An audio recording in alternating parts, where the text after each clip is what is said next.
First one found, second one not there. It's over. Sen City, here to play, here to stay.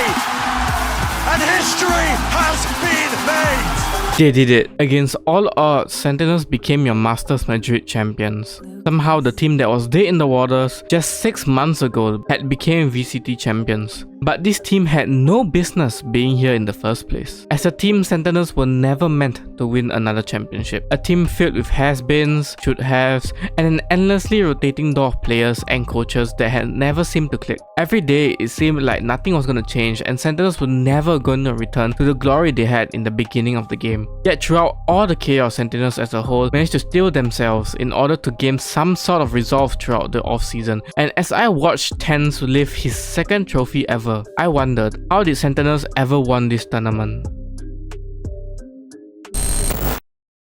Magnum's in the smoke here, TenZ. Oh my god! Magnum's got no HP, not like this! Sentinels, they're gonna get the defuse, they've done it! Sentinels are the Masters 2 Reykjavik champions, and they do it flawlessly. They didn't drop a single map. They have made history here, Riv, because... Do y'all remember exactly where you were when this moment happened? I do. I vividly remember watching at home as Sentinels single-handedly dismantled every single team, not dropping a single map on their way to an all but certain championship. As I watched Sentinels lift up that trophy, it felt like a Goliath of a team had established itself at the top of the world, and Valorant esports would be haunted by this super team of some sort. And it felt like it was fated for me to watch this team curb storm everyone in every single international event that came after it, and I finally have a team I could support without any worry of it crumbling down. Yeah, that's not what happened. Trade it out again, Yaser. It's all on Shazam, and it's over. It's done with. They say when you come for the king, you best not miss. And Envy, they didn't. Pop here, Klaus ready and holding though. Dapper, it's your time to shine right about now. It's all on you, buddy. Surrounded on all fronts. It's over. It's done with.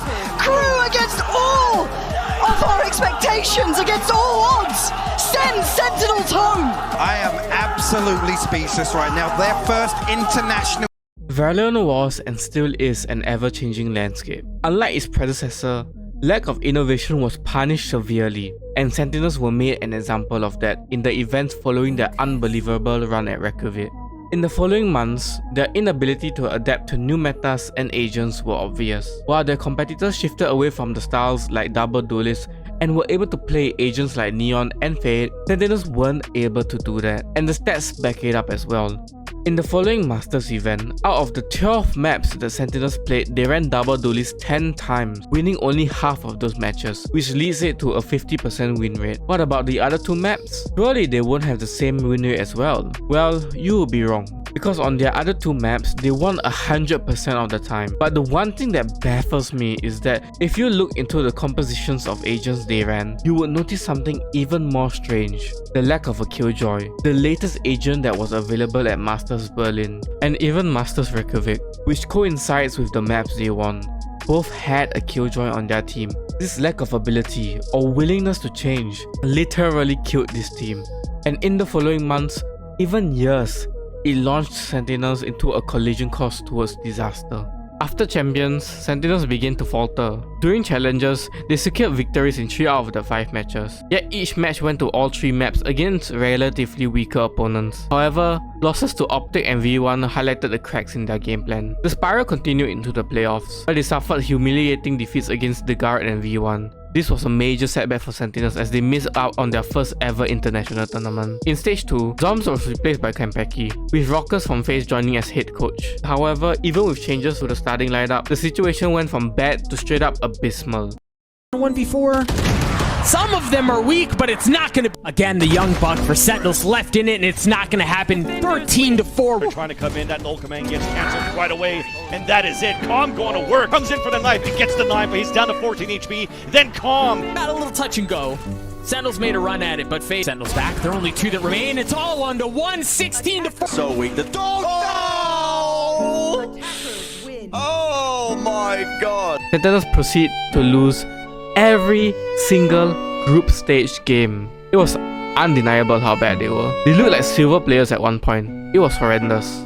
Let's not even talk about LCQ at this point. This team, they can't be stopped right now. They can't be stopped. They got Shroud. They got Shroud. They have Shroud. They have Shroud. They can't be stopped. They're gonna win it all. In 2023, Sentinels underwent significant changes compared to their recruit years. Departing the team was Shazam, Dom, Dapper, and Sig, while newcomers Pankata, Tasi, Zekan, and Def joined the team. The 2023 roster appeared superior to the old Sentinels, boasting multiple world champions and top-tier players. However, they struggled to replicate their previous success. For a team with world-class caliber players, they should not be struggling against weaker opponents. And against the best of the best, they were beaten down so badly. It became evident that the lack of effective leadership and coaching was what hindered their performance. During the off-season, Pankata was benched due to personal reasons, while Def and Psycho were released, with Kaplan assuming the coaching role and the addition of John QT, the runner-up IGL from Ascension, and Zelsis from C9, known as one of the best flex player globally. Hopes were high for Sentinels Resurgence. But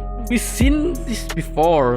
I highly doubt this team can mesh properly, and with 2023 being such a shit show it was, I don't think I can put my faith into Sentinels. Oh, how they proved me wrong. There's a snake bite towards me, now it's being watched. There's a 1-2, and he will have all the kit left now, and Sasi wins a 3-on-1 against Lab. He knows Zelsis is coming. Is Zelsis ready for this? Does he have any idea Trent's just on the other side? How has he done that? But he's getting flanked. Is he aware? Knife on right! Zelsis! It's unbelievable! Jonah P ready to unleash that Hunter's Fury. But Sentinel's getting aggro! It's a pinch into their spot! Zekin connects to double off the rocket! Cleared the dog. Went all the way around the pillar!